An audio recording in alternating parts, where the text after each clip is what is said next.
किसान साथियों नमस्कार। तो अगर आपने गर्मी वाले या ठंडी क्षेत्रों वाले किसी भी तरह के सेब के पौधे लगा रखे हैं तो जनवरी के महीने में आपको सेब के पौधों में कुछ महत्वपूर्ण काम करने होते हैं, जिसकी वजह से आपका पौधा आने वाले साल में अच्छी ग्रोथ करता है और बीमारियों से भी पौधे की सुरक्षा होती है।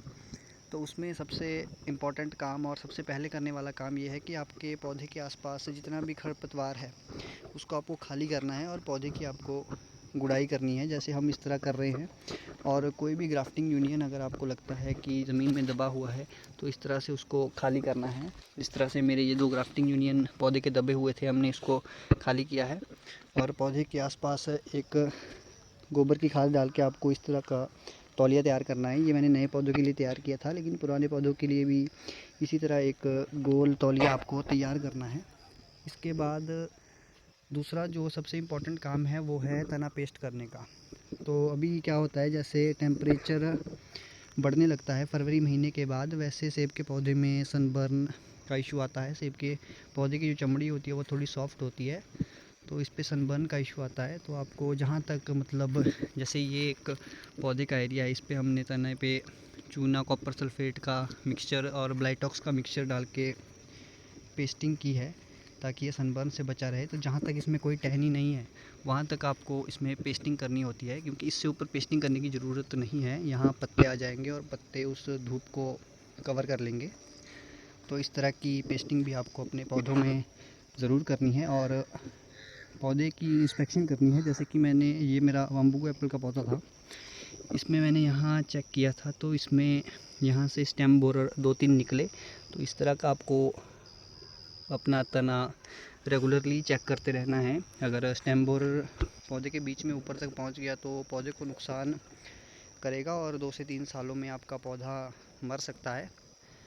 और ट्रेनिंग प्रूनिंग का भी अभी ही टाइम है। प्रूनिंग के बारे में तो मैं ज़्यादा वैसे बताता नहीं अपनी वीडियोज़ में, पर जैसे ट्रेनिंग आप जिस तरह से ट्रेन करने चाहते हैं तो अपने नए पौधों को उसी हिसाब से आपने ट्रेन करना है।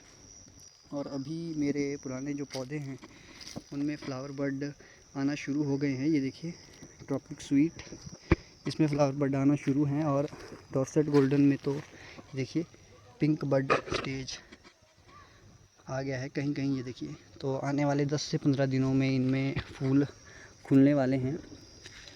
तो आपको अपने पौधों की अभी अच्छे से देखभाल करनी है, क्योंकि जो आप शुरू के महीने में इसमें देखभाल करेंगे वही पूरे साल इसको हेल्प करेगा ग्रो होने में। तो इस तरह से तना पेस्टिंग, पौधों का तौलिया बनाना, उसके ग्राफ्टिंग यूनियन को ज़मीन से ऊपर रखना, ये सभी काम आपको इस महीने में निपटा लेने हैं। ट्रेनिंग प्रूनिंग भी अगर आप करना चाहते हैं, जिस तरह से भी जो भी मेथड आपको पसंद हो, आप टॉल स्पिंडल करें या मल्टी लीडर करें, जो भी मेथड आप करना चाहते हैं वो कीजिए और इस महीने ये काम आप कंप्लीट कर लीजिए, क्योंकि अब इसमें फ्लावरिंग एकदम से आने वाली है। ये देखिए पिंक बड, तो अब 15 से 20 दिनों में फ्लावरिंग पूरे पौधे में आ जाएगी। तो आपको उससे पहले ही सारे काम ये निपटा देने हैं। और अभी एक और पौधा मैं दिखाऊं, ये मैंने शिफ्ट किया था डॉर्सेट गोल्डन का पौधा, ड्रम में लगाया था। ये देखिए ड्रम में लगाने के बाद भी इसमें एकदम से फ्लावरिंग अभी आने वाली है। ये देखिए इसके बड्स खुलने लगे हैं, ये देखिए इधर भी। तो इसी तरह अब आपको अपने पौधे का ध्यान रखना शुरू कर देना है। और मेरे चैनल पे भी आपको अपडेट मिलता रहेगा कि किस तरह अपने पौधों की देखभाल करनी है। तो आपको चैनल को सब्सक्राइब करके रखना है और समय समय पर मैं इन्फॉर्मेटिव वीडियोस इसमें डालता रहूँगा आपसे।